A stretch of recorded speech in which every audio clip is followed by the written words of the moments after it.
Bonjour à tous, nous sommes au sommet du Grand Paris. J'ai le plaisir de recevoir monsieur Jacques-Alain Benisti, qui est conseiller délégué auprès du président en charge du suivi de Inventons la métropole du Grand Paris et des grandes opérations métropolitaines. Bonjour monsieur. Bonjour. Alors, est-ce que vous pourriez nous présenter le concours Inventons la métropole du Grand Paris, dont c'est la 3e édition? Inventons la métropole, c'est un grand nombre de projets qui sont pour 80% d'entre eux autour des nouvelles gares du Grand Paris. Il y a 68 gares du Grand Paris Express qui sont en train actuellement d'être réalisées par la Société du Grand Paris.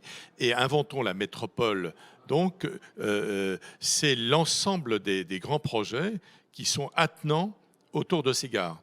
J'ai été rapporteur à l'Assemblée nationale du projet Inventons la métropole, du projet du Grand Paris.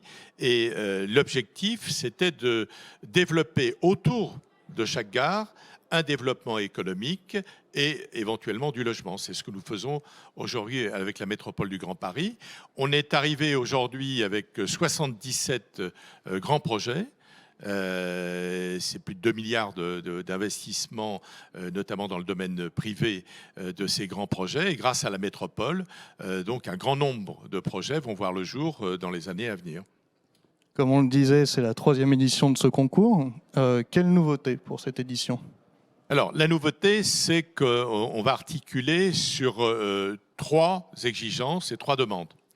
La première, c'est on s'est rendu compte qu'un certain nombre de maires nous ont interpellés parce qu'ils avaient sur leur territoire des friches industrielles, des bureaux qui étaient abandonnés et qui voulaient voir développer sur ces espaces, qui étaient en fin de compte des zones de non-activité, éventuellement des zones de construction et de développement économique.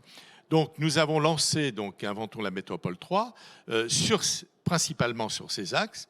Toutes ces friches industrielles qui sont depuis quelquefois 30 ans gelées, malheureusement par la non-décision et quelquefois par le manque de financement, eh bien la métropole du Grand Paris sera le facilitateur pour permettre la réalisation soit de construction de logements, soit de construction mixte, logement et développement économique. L'autre aspect également, c'est évidemment les résultats de ce qui vient de se passer avec la crise sanitaire.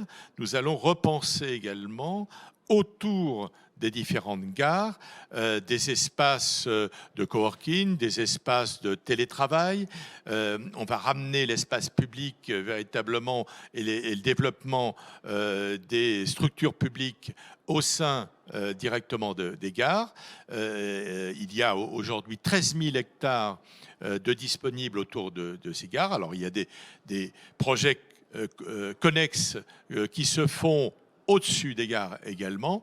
Eh bien, on repense également l'ensemble de ces projets et on le met dans Inventons la métropole 3. L'autre élément, c'est les bureaux aujourd'hui qui sont désaffectés, notamment beaucoup à l'ouest de Paris, que l'on va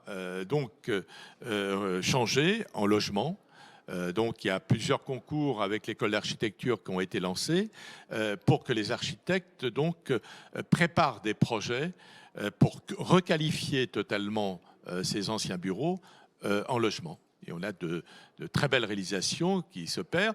Aujourd'hui, on a une centaine de projets qui sont actuellement étudiés pour rentrer justement d'Inventons la métropole 3.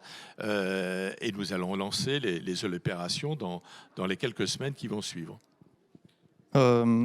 Comment envisagez-vous l'évolution de ce concours Inventons la métropole du Grand Paris? L'évolution du concours, c'est d'abord, on veut impérativement que les architectes évidemment du monde entier, puisqu'on ne s'articule pas essentiellement aux architectes français, puissent réfléchir justement à faire en sorte que d'une friche où il y a malheureusement beaucoup de pollution souvent, qu'on puisse accélérer toutes les procédures pour permettre la réalisation ensuite de construction d'immeubles ou de construction de développement économique. Donc c'est le plus grand nombre d'architectes qui seront évidemment consultés et avec évidemment les opérateurs que nous connaissons évidemment, qui sont pas essentiellement d'ailleurs français, mais européens souvent, qui viendront donc renforcer les équipes architecturales pour qu'on ait les plus beaux projets possibles à présenter évidemment aux maires, aux équipes municipales des différentes villes de la métropole.